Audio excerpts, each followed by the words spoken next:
સુરતના લીંબાયત વિસ્તારમાં નજીવી બાબતે બબાલ. ખાનપુરા અને છત્રપતિ શિવાજીનગર ખાતે નજીવી બાબતે બબાલ થતા આવ્યું સામે.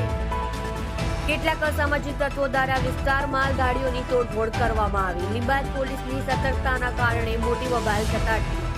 અસામાજિક તત્વો દ્વારા વિસ્તારમાં અચાનક ઘૂસી જતા મહિલાઓમાં નાસભાગ મચી. લીંબાયત પોલીસ કાફલો ઘટના સ્થળે.